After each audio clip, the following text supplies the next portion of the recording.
Hey y'all, it is my birthday today. I turn 39 and I woke up to messages, one from my cousin, one from my mom. And of course, as soon as I replied to the message, my mom called.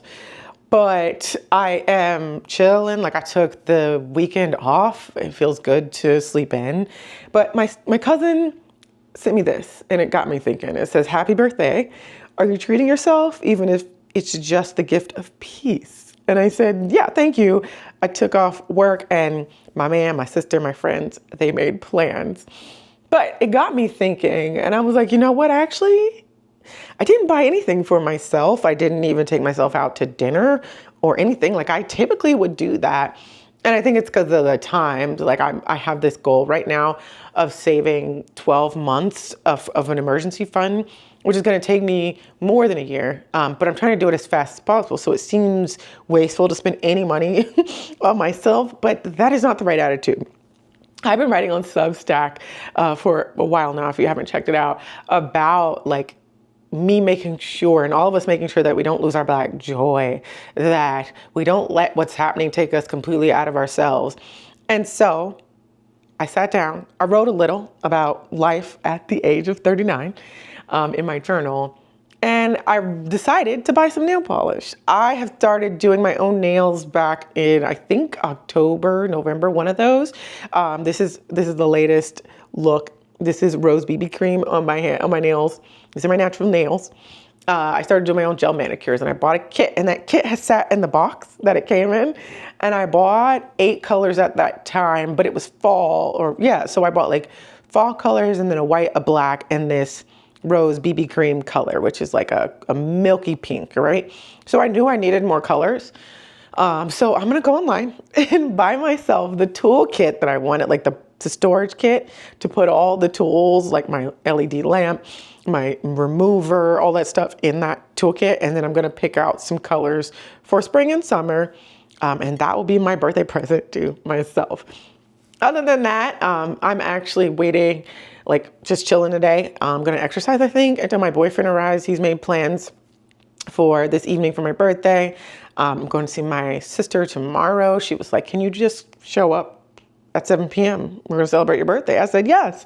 And you know why this is important? Because I'm terrible at letting people celebrate me. I am definitely the person that will go all out for my community.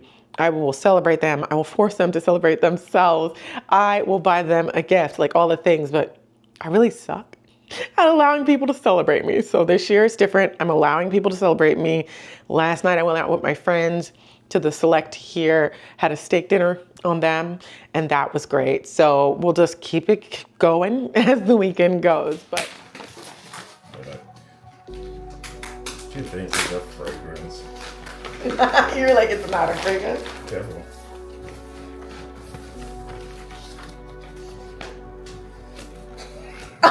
Wait a second. Are you serious? Oh my God, are you serious? Watch. What? So, Are you serious? happy birthday. Oh my God. This is gorgeous. Thank you. I was not expecting this. Because I had to do this right after work time. I had to go all right.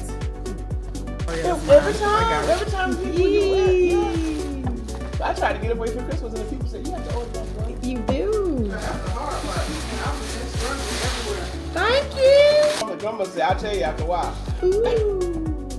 Jude the Mackenzie child. I do like a collection. Thank you. I do be needing these things because I be hosting people and I don't got anything. Let me tell you how I don't. I just use a regular knife. I don't got nothing. Yeah, you needed that. I need this. So I can add to my collection of stuff for when people come over. They do feel special. Show was like, hold on. How did your fabrics come out? Good. I liked it. Cool. Yeah. Lulu. Oh, you got me one of these things I need. That's a new kind. Yep. Thank you. Okay. what I need for You my. know they did that for black girls, right? Why you say that? They started putting flare, gold, and logos on their little. Oh, okay. I'd be like, not that y'all be on TikTok. I am that black girl. When I'm riding my Jeep. Thank you for my Lulu. Yay. Perfect. 4. Happy birthday! Yay! You know, I'll be in the gym. Yeah, that's cute. I done switched up to my white sneakers and I still wearing the black jacket. Yeah, I went in there and they had like tennis, golfing, big old logos. I said, not that Lululemon's listening to the black girls. They I said, did. this is our market now. Because everybody else follows what the black girls do, so. Why not? Well, thank you so much, B. Have you drunk enough water today? I've only had 2 of these. I need one more. It's 40 ounces. That gets me the water I need to not feel bloated every day. But one conversation I'm having with my girls, so I just turned 39, right? But my girls are turning 39 within the next 2 weeks, my besties, right? They were born within 2 weeks of me, which is weird and wonderful at the same time. But I have been having conversations with them. I just visited them and their children, their families. It was fun. And as we are now pushing 40, I purposely did not make a bucket list. I thought about it. I was like, ooh, what are 40 things I could do before 40? No, I didn't. And instead I chose to memory keep for the next year. Memory keeping surrounding the last 10 years of my life. And I chose that because in the conversations with my girls, one thing I realized is that there's a lot of regret happening. Not just regret. I think that's probably reductive. No, it's them thinking that they haven't done enough in their life. And it's a conversation we've been having because, you know, they think, I don't have children, right? They have children, they have spouses. And it's not good to compare our lives, right? Because I've chosen a path, I've walked a path has been chosen for me, and I made the best of it. When I was pushing 30 and I was making my 5-year plan, I was with a man that I've been with all of my 20s, right? And I actively chose not to marry him. I instead looked at my life as I was moving towards 30, and my main priority was making sure that I wasn't broke for the rest of my life.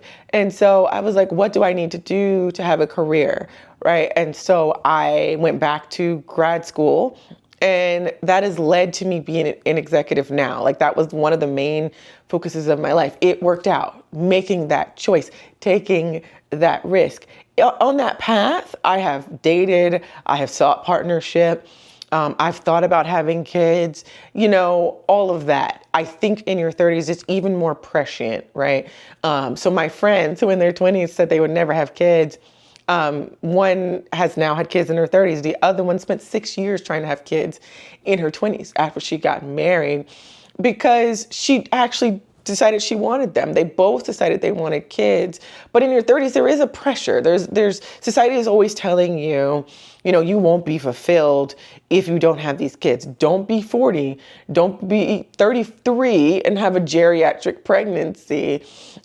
Getting pregnant is hard the older you get. But one thing I learned, not just from my besties, but from all the women around me, is that there are women who find it very easy to get pregnant, women who find it moderately difficult to get pregnant, and women who find it difficult to get pregnant, whether they're in their 20s, 30s, 40s, or 50s. Yes, I know a woman who had her child at the age of 50, right? I met her in my 30s. And so letting that determine the timing of your life will leave you hemmed up, maybe choosing the wrong man to have a child with, right? Instead of trusting the timing of your life. My friend who spent 6 years trying to have a child in her 20s ended up easily having a second child. She ended up raising a third child who is now in college, right? Because he was young at that age.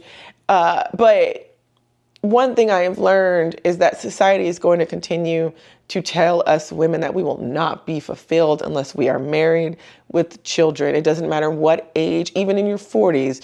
I know women who are still pressured to have children, who are still pressured to find that perfect partner.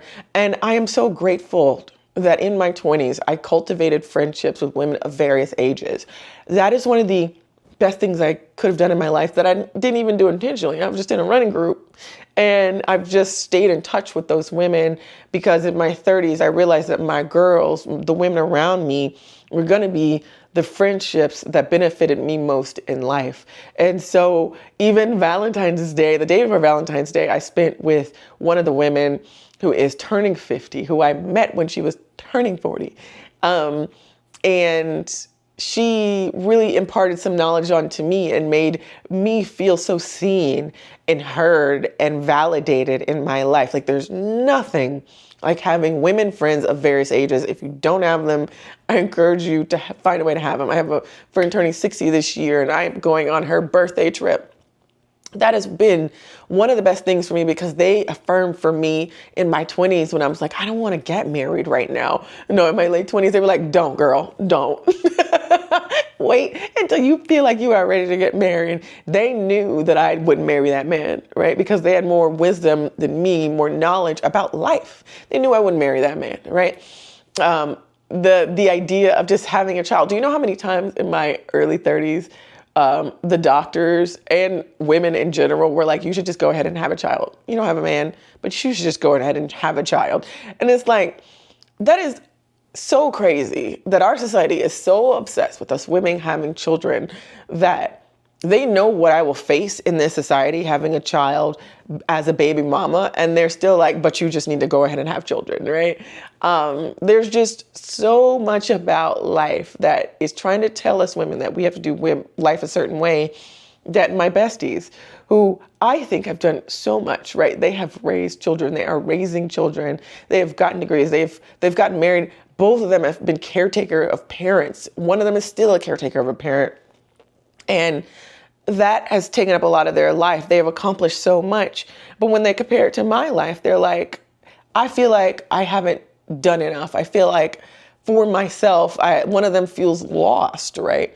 Which happens a lot with mothers, a lot. I've experienced that with my friends, right? Them having a child, feeling lost, kind of mourning that loss and then becoming a new person. I have friends who, as they age, just completely revamp their life, especially if they get divorced, because they realize that the timing of their life is not the timing of my life. And one thing I keep reassuring my friends is that, you know, I'm like, you've done so much in my eyes. You have done so much with your life. And in number, pushing towards 40 doesn't negate that. It can't negate that. So all the doubts I have about my life, like, man, I'm not married, right? Life tells me that I should be married. I may never get married. That's something that I have been thinking about as these last couple of years. Like, do I actually even want to get married, right? I ain't gonna talk to y'all about children, but like just trusting that the way I'm leading my life is the way I should be leading my life, because women like me, this has been a once in a lifetime experience. I don't know that the next generation is going to get to have the life that we've had. Like Tracee Ellis Ross was talking about this in her interview on the Michelle Obama with her brother podcast. I can't think of the name of it. I subscribe. How she has had choice. She'd had freedom to do life the way she wants to do it, whereas we're getting laws repealed in a way that I don't know the next generation is going to have the freedoms that I have, right? I think about my mom was saying to me when I was younger that her mom, their generation looked at her generation like they were crazy for having all these kids because birth control gave them freedom, right? I'm talking about my grandma. One thing that was imparted to me, that having the ability to choose when and how to have children and who with gave them freedom. And so it's something that I think about now, like the choices I'm able to make. I'm not making the wrong choices, right?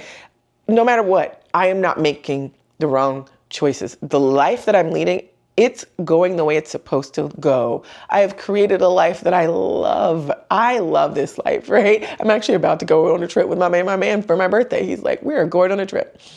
I packed a bag. I'm ready to go. I'm just waiting for him to show up right now. But I just wanted to talk about this because I am pushing further, right? In this next year, I'm going to be pushing towards 40, and I know the pressures are going to get stronger. They've been strong all throughout my 30s to choose life in a way that other people think is right for me. And I have to keep reminding myself, and I want to remind you to just do life. However it shakes out is correct for you. I will be memory keeping. You might hear some more walks down memory lane. I do share my hobbies on Substack if you want to, keep track with me. But all in all, as I push towards 40, as my girls and I push towards 40, I am going to cling even more to the wisdom of the women around me. The people who are younger than me also are quite wise. In their 20s and 30s in my life are also quite wise. I'm listening to them too. They're living a life that I don't even know, right? So I just am hanging on and will hang on with everything in me that I have done this life the way that it was meant to be done for me. And if you're in any way, shape, or form questioning whether that risk is worth it, I say take the risk. I took a risk moving into my 30s that has definitely paid off for me, that has allowed me to live this life where I get free choice. Take the risk. The women in my life who are like, I don't know whether I've done enough, I don't feel like I've done enough, generally haven't taken risks. Take the risk. That is what I've been telling my friends who are like, I want to do this, but I feel like I can't. Take the risk. Do it. Do it. Your life, you'll figure it out. All of it will be figured out. Take the risk. Regret is something that is easy to hang on to. Take the risk. Anyways, I wanted to end this video by talking about the fact that I watched G20 on Amazon and it was terrible. Let me know your thoughts below. I'll do a pinned post sharing my thoughts, but I thought it was terrible. Let me know your thoughts. Anyways, thank you so much for watching this video, and I look forward to talking to you in the comments.